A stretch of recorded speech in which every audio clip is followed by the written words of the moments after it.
Hello दोस्तों, नमस्कार। स्वागत है आपका एक बार फिर से हमारे इस यूट्यूब चैनल में। दोस्तों, एक बार फिर से एक बड़ी खबर के साथ जुड़ रहे हैं और बता दें कि आप तमाम महिला कर्मचारी के लिए बहुत ही अच्छी खबर सामने आई है। दोस्तों, आपके लिए लगातार मीडिया सक्रिय हो चुकी है और आपकी चर्चा चहुओर फैली है। और दोस्तों, वीडियो में आगे बढ़े उससे पहले आपको जानकारी दे दें कि अगर आपने अभी तक इस चैनल को सब्सक्राइब नहीं किया तो चैनल को सब्सक्राइब कर ले, जिससे कि आपको आशा कर्मी, आंगनबाड़ी कर्मी से संबंधित हर एक छोटी बड़ी खबर लगातार मिलती रहे। राज्य सरकार नई मानदेय का निर्धारण करने जा रही है और वो सिर्फ आप लोगों को मानदेय ही नहीं, मानदेय के साथ साथ आपकी जिम्मेदारियां भी बढ़ाने वाली है।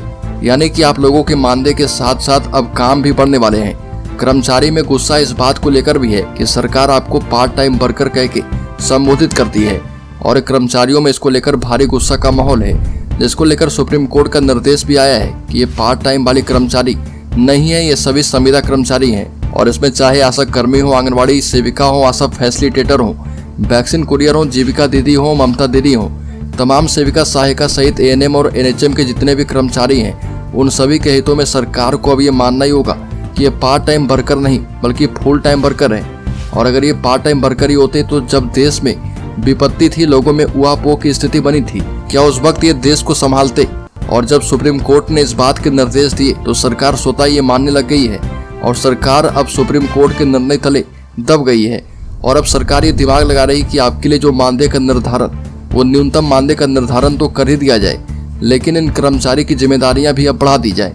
और इसमें भी आशा कर्मी, आंगनबाड़ी कर्मी को कोई दिक्कत नहीं होना चाहिए, क्योंकि काम करने के लिए तो ये कर्मचारी दिन रात मैदान में रहते हैं। बता दें कि अगर सरकार आपको पद के साथ वेतन भी दे देती है तो आपके लिए वो पॉजिटिव ही रहने वाला है और सरकार को और आपको दोनों को इसमें कोई दिक्कत नहीं होने वाला है। अब आपको बता देते हैं कि आखिर वो कौन से बिंदु हैं जिस पर आप लोगों के लिए सरकार उचित मानदेय का निर्धारण करने जा रही है। तमाम बड़े नेता जैसे कांग्रेस की सोनिया गांधी, टीएमसी सुप्रीमो ममता बनर्जी जैसी कई बड़ी महिला नेत्री सरकार पर लगातार तंज कस रही है और सवाल उठा रही कि इन महिला कर्मचारी के साथ आखिर भेदभाव क्यों किया जा रहा है। बता दें कि देश के तमाम राज्य में विभिन्न राज्य की सरकारें केंद्र सरकार के समक्ष अपनी बातें रख रही है और अभी सभी महिला कर्मचारी अपने अपने घरों को छोड़कर सड़कों पर उतरे हुए हैं। इस तरह का माहौल अब बनने लगा है कि सरकार को इन कर्मी की बातों को मानने को विवश होना पड़ेगा।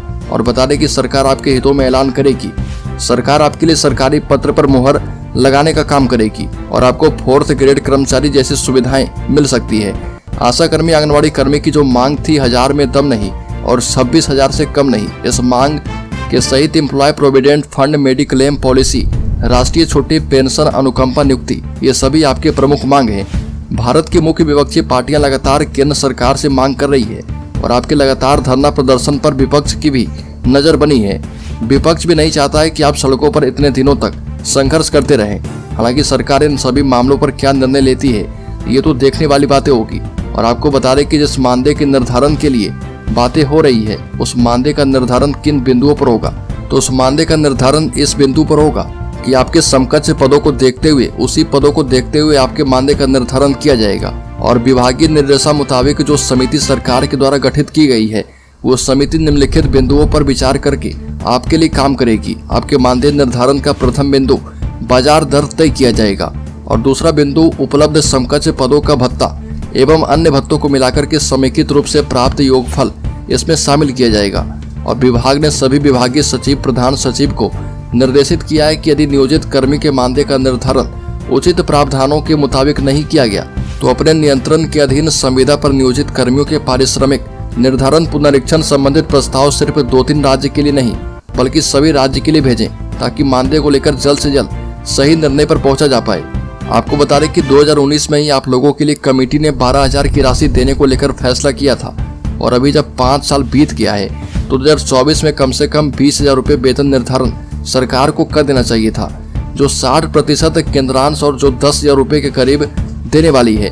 और आपको राज्यांश के हिसाब से 6,000 रुपये इंसेंटिव और जो कमीशन निर्धारित होंगे उन दोनों को जोड़कर के फैसिलिटी दी जाएगी, जो कि कुल मिलाकर हो जाता है 18,000 के करीब।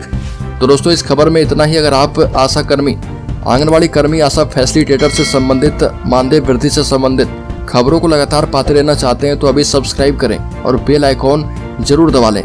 तो दोस्तों, मिलते हैं अपनी नेक्स्ट वाली वीडियो में। तब तक के लिए जय हिंद, जय भारत, वंदे मातरम।